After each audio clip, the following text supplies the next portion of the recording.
அனைவருக்கும் வணக்கம். கோடி முறை புரட்டினாலும் கோபிக்காத ஒன்று எதுவென்றால் புத்தகம் மட்டுமே என்று கூறி இன்றைய வகுப்பில் நாம் தொடர்ந்து பார்த்து கொண்டு வருகின்ற POCSO act 2012 protection of children from sexual offences அதில் சாப்டர் 8 பார்த்து கொண்டு வருகிறோம். அதில் செக்ஷன் 33 to 38 இருக்குது. என்ன சொல்கிறது? Procedure and powers of special courts and recording of evidence. சாட்சியங்களை பதிவு செய்தல் மற்றும் அதனுடைய சிறப்பு நீதிமன்றத்துடைய அதிகாரங்களை பற்றி சொல்கிறது. இது ஆல்ரெடி 33 to 38 நம்ம 33 to 37 எடுத்துட்டோம். இப்போது 38 என்ன சொல்கிறது? இந்த அத்தியாயத்தினுடைய கடைசி பிரிவு என்பதை பார்ப்போம். Assistance of an interpreter or expert while recording evidence of child. அதாவது இந்த குழந்தையினுடைய சாட்சியத்தை பதிவு செய்கின்ற போது அதனுடைய மொழிபெயர்ப்பாளர் அந்த விளக்கவரை கூறுபவரை உதவிக்கு வைத்துக் கொள்ளுதல் வேண்டும் என்று சொல்வதுதான் இந்த பிரிவு 38. இதில் உட்பிரிவுகள் 1 மற்றும் 2 இருக்கின்றது. முதல்ல 1 என்ன சொல்லுதுன்னு பார்ப்போம்.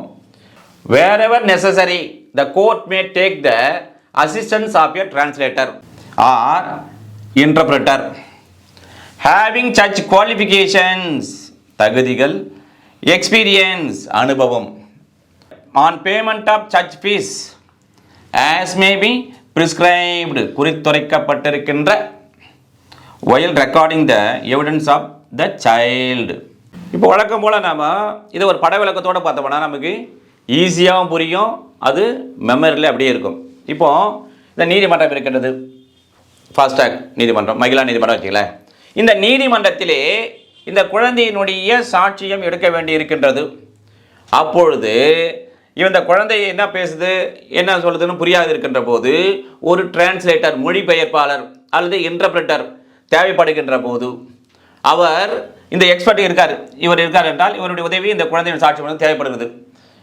அப்படி என்றால் இவர் என்ன தகுதிகளை பெற்றிருக்க வேண்டும் என்றால் அந்த எந்த எக்ஸ்பர்ட்டோ என்ன அந்த தெரிய வேண்டி இருக்கின்றதோ அதில் அவர் திறமை வாய்ந்தவராகவும் அனுபவம் வாய்ந்தவராக இருத்தல் வேண்டும். யாரே இவர்? சரி, அவ்வாறு இப்போ நீதிமன்றத்தில் இந்த குழந்தையினுடைய அந்த சாட்சியத்தை மொழிபெயர்க்கிறார், இன்டர்ப்ரெட் பண்ணுகிறார் என்று சொன்னால் அவருக்கான ஃபீஸ், அந்த ஊதியம் எவ்வளவு கொடுக்க வேண்டும் என்று சொன்னால் இவருக்கு இவ்வளவு கொடுக்க வேண்டும் என்று குறித்துரைக்கப்பட்டிருக்கின்ற அந்த ஊதியத்தை இந்த எக்ஸ்பர்ட்டுக்கு நீதிமன்றமானது வழங்குதல் வேண்டும். இதை சொல்லுவதுதான் சப்செக்ஷன் 1. சரி, அடுத்தது இப்போ சப்செக்ஷன் 2 பாருங்கள். If a child has a mental, மன ரீதியாக பாதிக்கப்பட்டது, ஆர் ஃபிசிக்கல் டிசபிலிட்டி, உடல் அந்த முடியாமையால் இருக்கின்ற போது, the special court may take the assistance of special educator, சிறப்பு கல்வியாளர், or any person familiar with the manner of communication of the child or an expert in that field having such qualifications, experience and payment of such fees as may be prescribed to record the evidence of the child. இப்போ subsection 2 என்ன சொல்லுது? வழக்கம் போல பார்த்தீங்கன்னா அங்கே ஒன்றுமே சொல்ல. Suppose இப்போ ஏற்கனவே பார்த்தோம் சப்செக்ஷன் 1 படி இந்த குழந்தை சாட்சியம் எடுக்குது.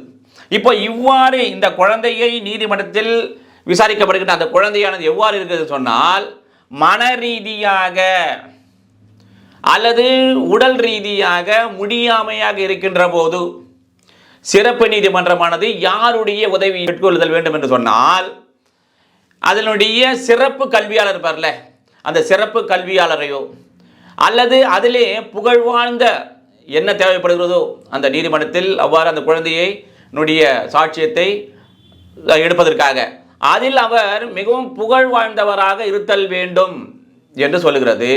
அல்லது அதில் ஒரு நிபுணத்துவம், அந்த ஃபீல்டுனானது அந்த துறையிலே என்ன பண்ணோம், இவர் நிபுணர் எக்ஸ்பர்ட், நிபுணர்னா எக்ஸ்பர்ட், நிபுணத்துவம் வாய்ந்தவராக இருத்தல் வேண்டும் என்று சொல்லுகிறது.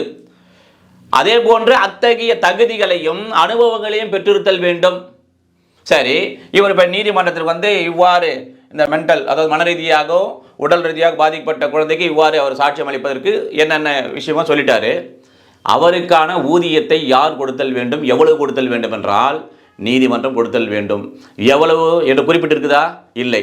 அப்போது பிரிஸ்கிரைப்டு என்னன்னா இவர்களுக்கு இவ்வாறு இந்த நீதிமன்றத்தில் வந்து இந்த குழந்தையினுடைய சாட்சியத்திற்கு உதவி புரிந்தவர்களுக்கு இவ்வளவு அந்த ஊதியம் கொடுக்கலாம் என்று குறித்துரைக்கப்பட்டிருக்கின்ற வகையிலே அவருக்கு அளித்தல் வேண்டும் என்று சொல்லுதான் சப்செக்ஷன் 2. இப்போ இந்த பிரிவுக்கான தொடர்புடைய பிரிவுகள் மற்ற சட்டங்களில் என்னென்ன இருக்கின்றது பார்ப்போம். இப்போ போக்சோ ஆக்ட் 2012 இந்த சட்டத்திலேயே இப்போ செக்ஷன் 2ல் டி சைல்டுன்னு இருக்கும். இந்த டியை டி நான் வச்சுங்க. செக்ஷன் 2ல் ஜி பிரிஸ்கிரைப்டு குறித்துரைக்கப்பட்டிருக்கின்ற. அப்புறம் செக்ஷன் 2ல் எல் இந்த எல் ஸ்பெஷல் எல் இருக்குல்ல ஸ்பெஷல் கோர்ட் சிறப்பு நீதிமன்றம் அப்படின்னு ஞாபகம் வச்சுக்கலாம். செக்ஷன் 38 இந்த செக்ஷனையே நம்ம வந்து வேறு ஏதாவது கேட்கின்ற போது செக்ஷன் ஞாபகம் வச்சுக்கலாம். சரி. அப்புறம் பாரதிய நியாய சன்னிதா 2023ல் செக்ஷன் 2ல் 3 சைல்டு ஆல்ரெடி நம்ம சொல்லிடுறோம். ஏபிசி 3க்கு சைல்டுன்னு வந்துடும். அப்புறம் செக்ஷன் 2(5)ல் கோர்ட்டு 5 letters நீதிமன்றம். சரி.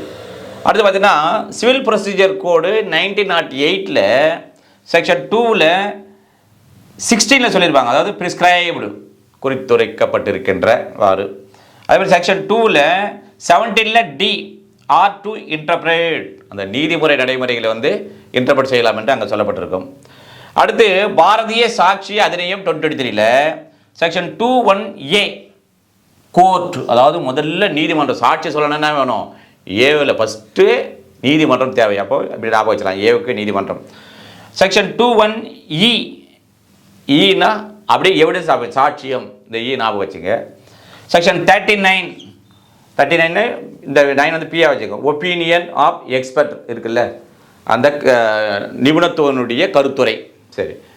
அடுத்து அதே மாதிரி பிஎஸ்ஏவில் செக்ஷன் 132 செக்ஷன் 3ல் the provisions of this section shall apply to interpreters and the clerks or employees. யாருக்கெல்லாம் இது பொருந்தும் அப்படின்னு சொன்னால் அந்த இன்டர்பிரேட்டர் பொருந்தும், கிளர்க்குக்கு பொருந்தும், அதே போன்று அதனுடைய ஊழியம் அதாவது ஊதியம் செய்கின்றவர்களுக்கும் அந்த வேலை செய்கின்றவர்களுக்கும் அது பொருந்தும்.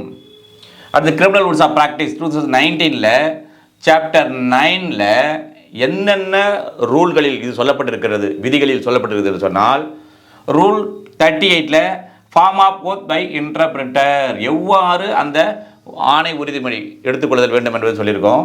அப்புறம் 39 ரூலில் translation of oath by interpreter suppose அந்த வரார் இன்டர்பிரேட்டரு அந்த உறுதிமொழிகள்னு சொல்கிறாங்க நீதிமன்றத்தில் அவருக்கு அது எப்படி என்ன புரியலன்னா அதற்கு ஒரு இன்டர்பிரேட்டர் வைத்து கொள்ளலாம். செக்ஷன் 40 பாருங்க police officer not to be employed as interpreter. இப்போ காவல் அதிகாரி இருக்காரு, இப்போ மொழி தெரியாத ஒரு சாட்சியம் எடுத்துட்டு அவர் தான் சாட்சி கூட்டு வந்திருக்காரு. ஆனால் அவருக்கு அந்த மொழி தெரியும், ஐயா நானே டிரான்ஸ்லேட் பண்ணு சொல்ல முடியுமா, அவரே இன்டர்பிரேட்டர் இருக்க முடியுமா என்றால் இருக்க முடியாது. எங்கே சொல்லப்பட்டுள்ளது? ரூல் 40ல் கிரிமினல்ஸ் ஆஃப் ப்ராக்டிஸ் 2019 சொல்லப்பட்டிருக்கின்றது. ரூல் 48ல் ரெமுனரேஷன் டு த இன்டர்பிரேட்டர் இப்போ மாதிரி சொன்னல இருக்குன்னு பார்த்தல அந்த மாதிரி மொழிபெயர்க்கான அவருக்கான ஊதியம் எவ்வளவு என்பதை பற்றி சொல்கிறது. அப்புறம் ரூல் 50ல் procedure for examination of child victim பாதிக்கப்பட்ட அந்த குழந்தையை எவ்வாறு எந்த நடைமுறையை பின்பற்றி விசாரித்தல் வேண்டும் என்று சொல்லுகிறது. நம்ம ஆல்ரெடி பார்த்தோம். இது ரெட் வித் எப்போ பார்த்தோம்னா section 36 and 37 of POCSO act 2012 எவ்வளோ திரைச்சிலை வைக்கணும், அக்யூஸ்டு பார்க்கக்கூடாது, இதெல்லாம் பார்த்துருந்தோம். அந்த வீடியோ பார்த்துங்க. அப்புறம் சாப்டர் 35ல் ரூல் 279ல் எக்ஸ்பர்ட் விட்னஸஸ் அவர்களையே நிபுணர்களுடைய சாட்சியம் எவ்வாறு எடுத்தல் வேண்டும் என்று சொல்லியிருக்கோம்.